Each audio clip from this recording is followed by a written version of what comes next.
A ver, mi texto es un poco largo, entonces solo les voy a leer una parte de él, o les voy a contar una parte de él, pero quisiera explicarles un poco la preocupación que gira alrededor de mi texto. Hay un texto aristotélico planteado en Retórica, donde Aristóteles dice que existe un justo medio moral, que es la justa indignación.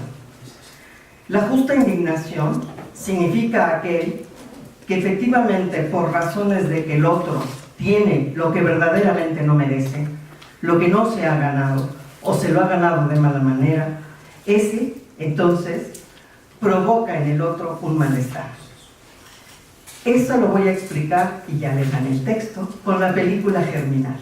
Si ustedes recuerdan Germinal, hay un momento muy brutal cuando en huelga de los trabajadores, las mujeres que han tenido que someterse al abarroteo del lugar, que las obliga a tener sexo para entonces darles el pan o aquel alimento que requieren, en el momento que es la revuelta, a este hombre le cortan el pene.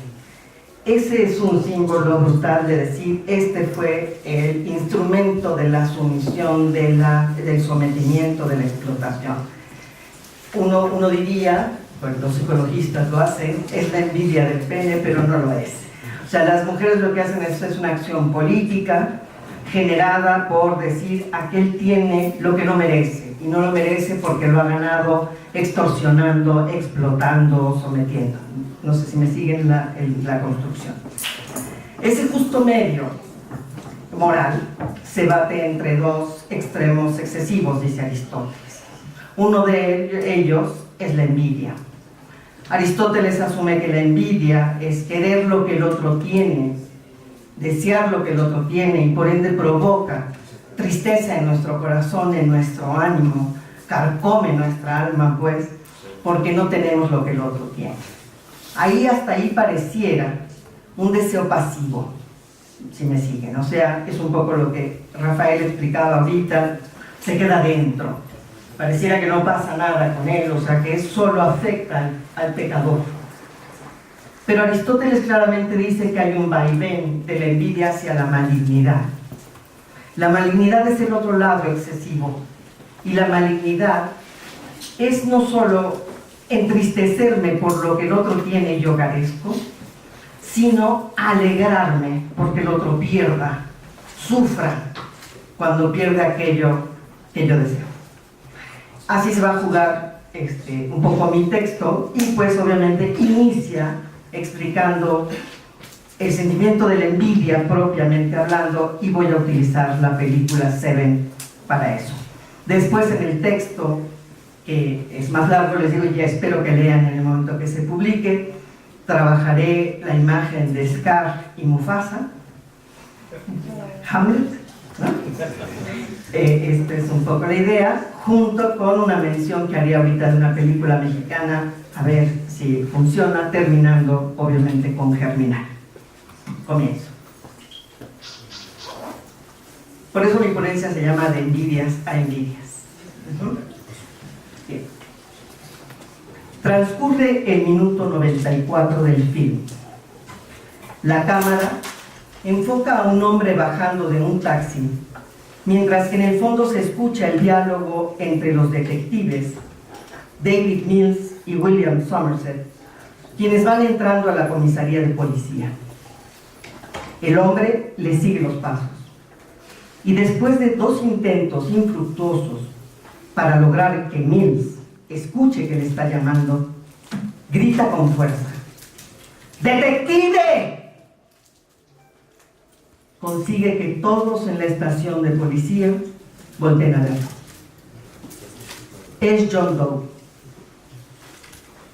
"You're looking for me", les dice, mientras abre los brazos, mostrando su camisa llena de sangre y las puntas de sus dedos recubiertas por cinta micrófono.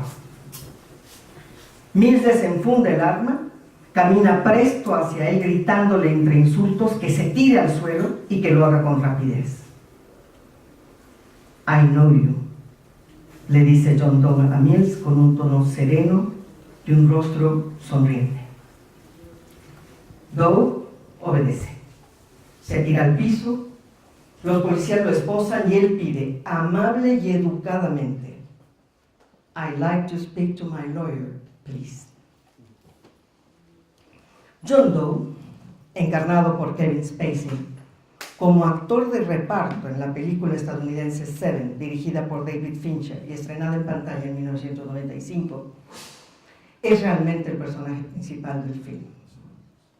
Doe se considera el elegido de Dios, el siervo humilde que deberá cumplir la tarea del divino justiciero anónimo, por lo que se quita las huellas digitales para transitar en el mundo sin notoriedad y ejecutar, como siervo humilde, los designios que Dios le ha ordenado realizar. John Doe es un asesino serial cuyos crímenes se motivan por el merecido castigo que deben recibir los pecadores, por la necesidad de dar un ejemplo a todos los hombres para que dejen de ser indiferentes y tolerantes con los pecados que ven que se cometen cada día, en cada esquina, en cada casa. Así se los hace saber a Mills y a Somerset cuando van en la patrulla camino hacia el lugar donde Doe dice se encuentran los otros 2 cadáveres que parecieran completar la trama moralizante y redentora de crímenes y castigos que conforma la historia de los 7 pecados capitales. Hasta este momento de la narración, hemos conocido únicamente las escenas que corresponden a los pecados de avaricia, gula, lujuria, pereza y soberbia. Por ello, Mills y Somerset temen una trampa en la inesperada rendición y entrega de John Doe a las autoridades. La envidia y la ira aún no hacen su aparición en escena. La conversación y el cruce de miradas entre el asesino y los detectives en el largo camino de la comisaría al lugar donde presuntamente encontrarán los otros cuerpos sitúan la probable victimización de Mills, a quien en más de una ocasión hemos visto perder los estribos y actuar irascible e irreflexivamente. Ante el señalamiento de Somerset a Doe de que es extraño y poco coherente con su fe el que disfrute torturando a las personas a las que privó de la vida, este contesta que Mills disfrutaría lastimarlo si pudiera hacerlo en un cuarto sin ventanas que le garantizara la impunidad. Y si no lo haces, le sigue diciendo, es más por las consecuencias que tendrías por hacerlo a que pienses que no es correcto, porque se ve claramente tu deseo de lastimarme en los ojos. Además afirma, y esta frase es extraordinaria, nothing wrong with a man taking pleasure in his work. I won't deny my own personal desire to turn each sin against the sinner. Castigar al pecador con su propio pecado. Mills le espeta a Doe que ha matado a gente inocente y el asesino, por primera vez, lo vemos perder los estribos, le grita molesto que nada tienen de inocentes la prostituta, el abogado corrupto, el drogadicto pedófilo y todos aquellos que murieron a consecuencia de sus propios pecados. Y añade que Mills está vivo porque él así lo quiso, ya que pudo matarlo en ese callejón cuando lo iba persiguiendo, y que eso lo deberá recordar cada vez que se mire al espejo. Mills se enfurece, Doe cierra la conversación diciendo que no tiene compasión por esos muertos, como no la tiene por los que perecieron en Sodoma y Gomorra. Se acercan al lugar de destino, cerca de unas torres de alta tensión, en un lugar desértico, en donde hay un perro muerto y autos abandonados. Metáfora excesiva del decaimiento de la civilización y del afuera de la ciudad y de sus instituciones. Una camioneta se acerca y Somerset va a interceptarla alejándose de donde se encuentran John Doe y Mills. El veterano dispara al aire y hace que el conductor baje del vehículo y le dé el paquete del que dice le pagaron $500 para entregarle al detective David Mills. Mientras tanto, Doe le está diciendo a Mills que pueden aprovechar el tiempo para platicar. Que cuando le dijo que lo admiraba, lo había dicho sinceramente, porque Mills tiene una buena vida de la que debería estar orgulloso. La cámara regresa entonces hacia Somerset, quien al abrir la caja no puede esconder el horror que le causa su contenido y que presagia un desenlace fatídico. En la caja está la cabeza de Tracy, la esposa de Mills, quien fue asesinada por Doe poco antes de que éste se entregara a la policía. En ese momento Somerset sabe cómo Doe ha tejido la trama, corre hacia su compañero para tratar de desarmarlo. Doe, sin embargo, sigue provocando a Mills, a quien le dice que él hubiera deseado tener una vida como la de él, con una mujer como la suya. Y ante la cara de asombro del novato detective, le dice socarronamente que es desconcertante saber cómo es fácil obtener información de la policía cuando uno es miembro de la prensa. I visited your home this morning after you left. I tried to play husband. I tried to taste the life of a simple man. It didn't work out. So I took a souvenir, her pretty head. La escena es terriblemente tensa. La acompaña un insistente sonido metálico y una obsesiva melodía tétrica. Somerset llega hasta donde se encuentran Mills y Doe. El experimentado detective trata de convencer a su joven compañero que no le dispare a este siniestro asesino, pues de hacerlo, habrá ganado. Mills se mueve de un lado a otro con el arma en la mano, sin capacidad para decidir qué es lo que debe hacer. Pero Doe sigue provocando y le dice que todo eso lo hizo porque envidiaba su vida normal. It seems that envy is my sin.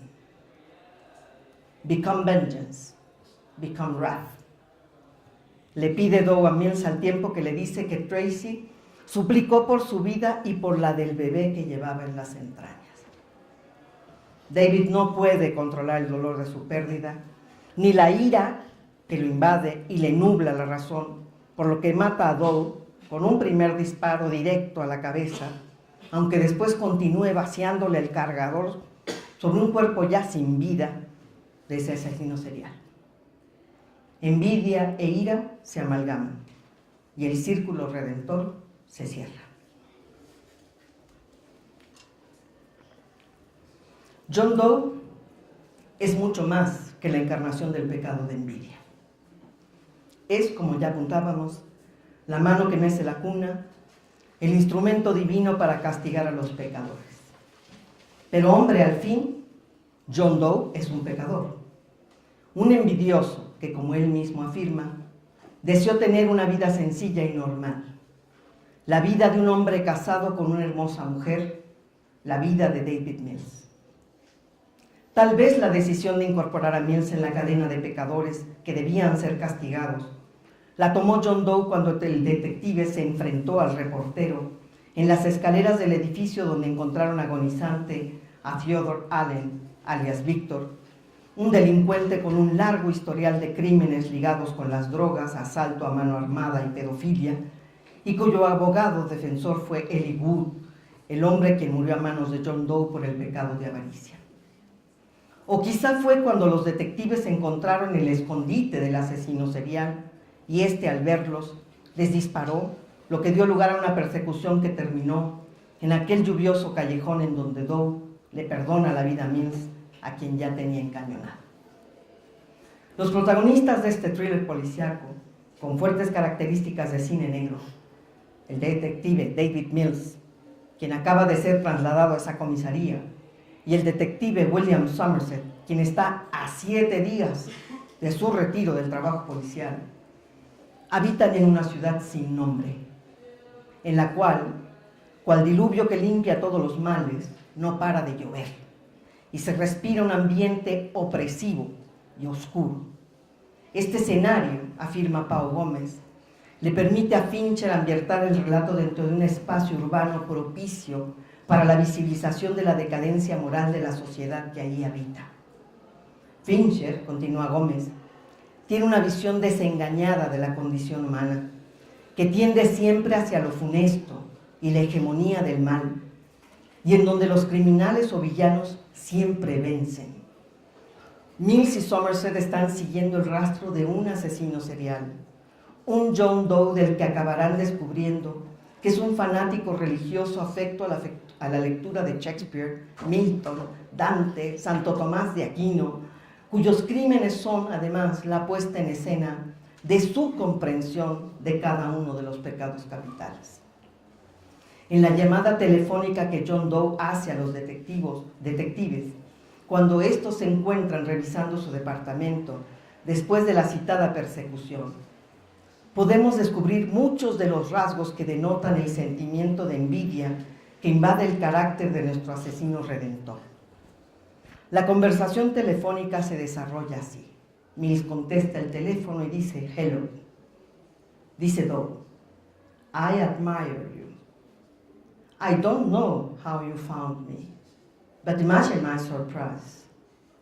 I respect you, law enforcement agents, more every day.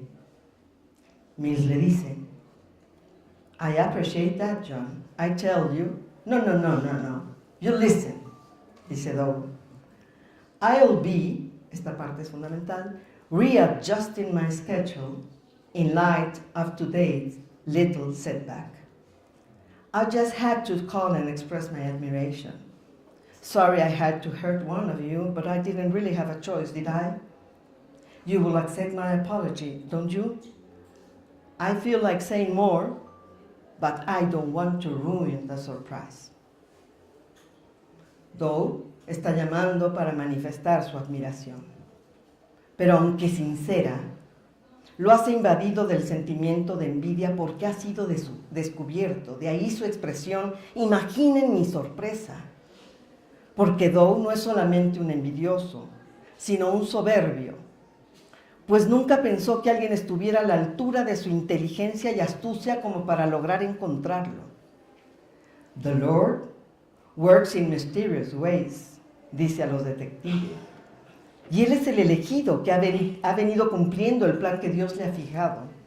De ahí que al ser descubierto se sienta humillado por estos agentes de la ley que aparecen como sus iguales al vulnerar lo que él creía era un espacio privilegiado, privado, inexpugnable de acción y seguridad. Doe envidia esa capacidad de investigación de nuestros detectives que los llevó a encontrarlo y ganar esa batalla en la competencia que él ha ideado para castigar a los pecadores o a los transgresores de la ley. Doe es un justiciero, no lo olvidemos. Y los detectives Mills y Somerset son el brazo fuerte de la ley humana, los instrumentos institucionales para hacer cumplir la justicia. Para Doe, él y los detectives son rivales del mismo rango y en el mismo campo de juego, y por tanto compiten por una y la misma cosa, el triunfo del bien. Doe asume la derrota de esta primera batalla, pero no actúa ni racional ni irasciblemente. No le dispara a mansalva al detective Mills cuando lo tiene encañonado en el callejón. Espera, reflexiona, calcula, reajusta su plan y no le da a conocer nada a los otros para no arruinar la sorpresa. El envidioso no tiene una conducta impulsiva ni azarosa. El envidioso rumea, cultiva el resentimiento, alimenta el odio y por eso puede irse hacia la malignidad, el otro extremo vicioso de la justa indignación. La malignidad en el alma no es pasiva, sino que hay que ver que al otro le pase algún mal. El envidioso pena, sufre, siente tristeza, como afirma Aristóteles, porque el envidiado, que es su igual o su semejante, nunca se envidia a alguien superior ni a nadie inferior. posee bienes u honores que el envidioso anhela tener, pero no logra poseerlos, o los tuvo, pero los ha perdido. Ese es el caso del otro ejemplo que trabajaré, que es el de Cruz Treviño Martínez de la Garza, Fernando Soler, en la película mexicana No desearás la mujer de tu hijo. El envidioso sufre, sí, pero si logra despojar al otro de aquello que él anhela, entonces sentirá placer con el dolor del otro, aunque él no consiga el bien o el honor que el otro poseía. Doe no logró jugar al esposo, no pudo poseer el objeto de amor de Mills y hacerlo suyo, pero entonces se lo quitó, mató a la amada esposa, le destruyó al detective la vida que tenía, y así provocó su ira y su venganza. Al sentimiento de gozo por el dolor ajeno que se expresa en el rostro de Doe en el momento en que se da cuenta que Mills no sabía que su esposa Tracy estaba embarazada y rogó por la criatura que llevaba en sus entrañas, Aristóteles lo llama malignidad, a saber, el otro extremo vicioso de la justa indignación. No hay pecado ni vicio en estado puro. De ahí que John Doe transite de la envidia a la malignidad sin mayor conflicto. Y aunque haya muerto, o justo porque fue asesinado por la ira del detective Mills, venció. Su cadáver quedó como testimonio del cumplimiento de la historia de castigo ejemplar de los 7 pecados capitales que Doe les anticipó a los detectives, quedaría en la memoria de todos para ser desentrañada, estudiada, continuada. Otro sería el derrotero de este relato, si Mills se hubiera volado los sesos, en lugar de dar muerte al siniestro predicador. Pero no fue así. La película se llama Seven, no Six, y su nombre no tendría sentido si la ira que provocó la envidia no hubiera acontecido. Muchas gracias.